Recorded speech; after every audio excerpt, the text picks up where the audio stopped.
Hey guys, I hope that you guys are doing amazing wherever you are in the world. My name is Shikha and I welcome you to my channel. As always, I'm so grateful that you guys are listening, subscribing and commenting. I appreciate the support. And if you want to support me further, you can do that by going to my Patreon or Ko-fi link. They're both in the description below. In this video, I want to speak to you guys about intuition, and specifically introverted intuition, which is one of the key qualities of being an INFJ.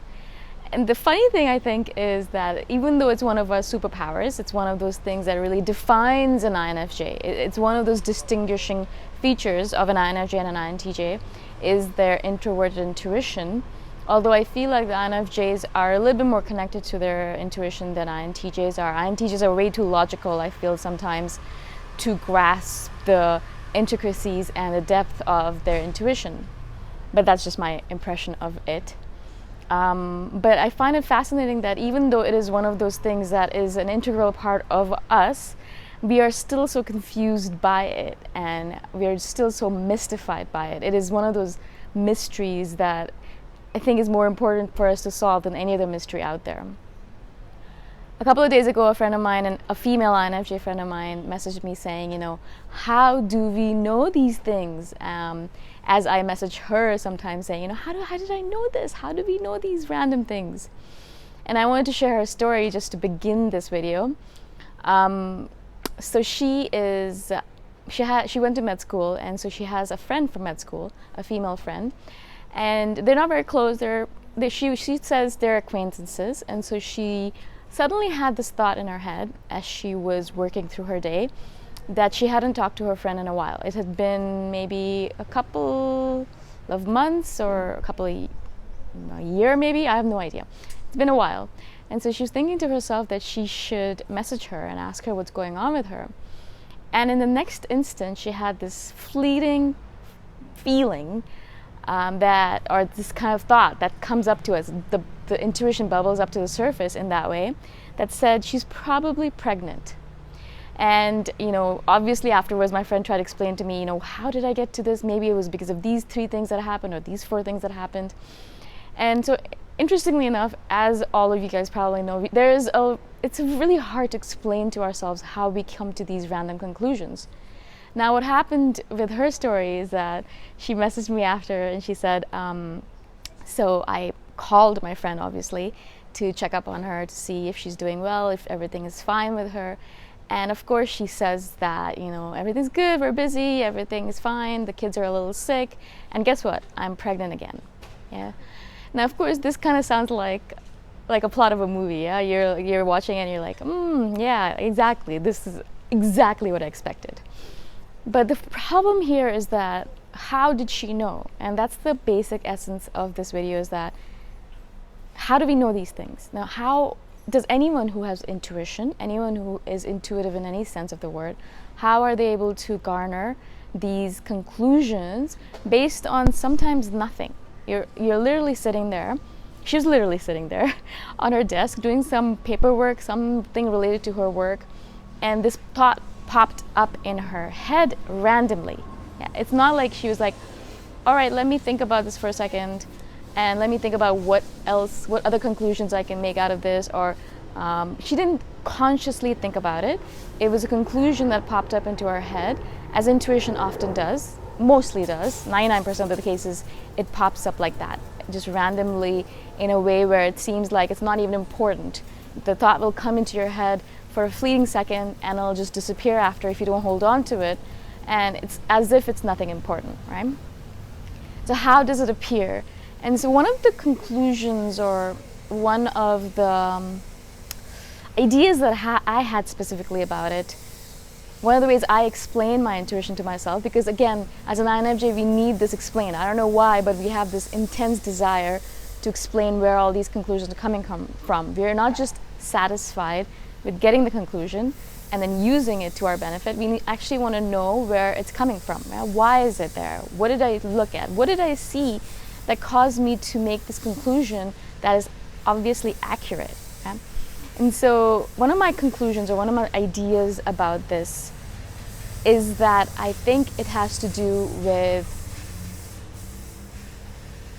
the collective consciousness.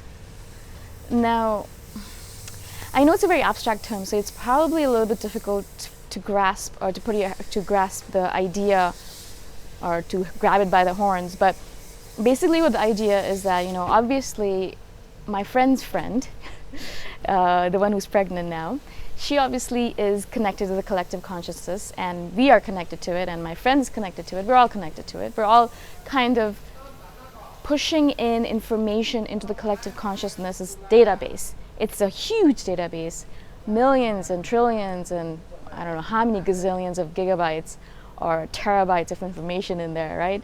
And so we're all kind of contributing to that collective consciousness. We're all, if I read a book today, I'll make a conclusion from it, and then again, that conclusion taps into the collective consciousness and feeds into it, right? So everyone's feeding into the collective consciousness in their own way, in their own time, in their own lifespans. And so, of course, my friend's friend, once she figured out that she was pregnant, pushed that information into the collective consciousness. And one of the things that my friend was doing while her brain was rummaging around and while her subconscious was roaming around doing its thing was tapped into it and was able to get that data. Now, of course, that's on the quantum level, perhaps. But what I also think is a factor in this is that our subconscious is processing billions of bits of information every second. I don't know exactly what the stats are on this, but you can definitely Google it. Obviously, our conscious brain, I think, processes 1,000 or 2,000 bits of information per second or something like that, whereas our subconscious is processing billions, millions of bits at least of information every second. Hundreds and thousands of bits of information is coming at us at all moments in time. I'm standing here, obviously, talking to you guys right now, but I can see through my peripheral vision all the different things that are going on. There's someone cleaning something up there, and I can hear that through my peripheral hearing. And then, there's like trees waving about and leaves rustling and flowers in the distance, and all that stuff is actually coming into my subconscious. I'm taking it all in, processing it at the subconscious level. And I think that's another thing that happens with introverted intuition, is that it is always constantly processing that information at the subconscious level. You're getting hundreds of thousands of bits of information every minute, every second, but your conscious mind is not able to, or not capable of even dealing with that information. It just goes to your subconscious right away. But what happens is that with introverted intuition, you're able to manipulate that data. You're able to go through that data, cull through it, figure out what's important, figure out what's not important, make connections. And that's the big thing, is the making connections. What happens is that with introverted intuition, you're constantly making connections. So if you imagine a funnel, all this information is coming into the funnel, and then from that, you're able to make these intricate connections, these webs of connections where you're like, yeah, this is connected to that. I don't know how, but it is. Or I know how, and this is how. And so you're making all these connections, all of these intricate connections, and all of these conclusions emerge because of these connections, because of all the information that you're processing through your subconscious. Yeah. And so that's, again, one of those things that I think contributes to it.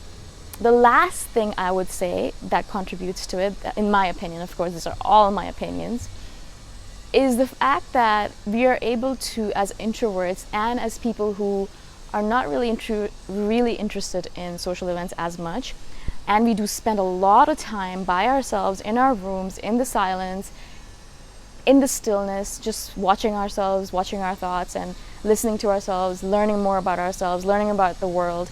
And because of all that stillness, all that silence, and all that solitude, I believe that we're able to make our introverted intuition work better, and it has the space, I think, to make all these connections, because we're not always bombarding ourselves with information. We're not always bombarding ourselves with social events and people and noise, right? And because of that, we have the space, our subconscious has the space to make these connections, to make these conclusions, and of course to send them up over to the conscious mind if it thinks that it's important, right? And so that's why you don't really get these aha moments or these intuitive moments all the time, because of course it's making a lot of conclusions and getting a lot of interesting data, but it's not important, right? As soon as you start thinking about something, though, your subconscious is like, oh, she's thinking about her friend. I made a conclusion about her that she might be pregnant. Let me send that up to the conscious mind, and it bubbles up to the surface, and you start thinking about it. That's what happened to my friend. So this is how I've been thinking about it, of course. These are my theories, and of course I have no idea if it's true or not. This is just the way I believe it works, and this is how I look at my introverted intuition. I think of it as a great tool, and I'm always trying to learn more about it. I'm always trying to be like, all right, how did I come to that conclusion? Why did I come to that conclusion? Why did I come to that conclusion rather than that conclusion, right? And so I'm just always trying to learn how it works, just trying to piece it out a little bit. Again, if this makes sense to you, obviously message me and let me know what you guys think about it, what your theories are. And if it doesn't, if you have a question, comment below and I shall do another video on it. Thank you so much again for watching, and if you want to support me further, you can do that by going to my Ko-fi link. It's in the description below. I shall see you guys the next time around. Bye for now.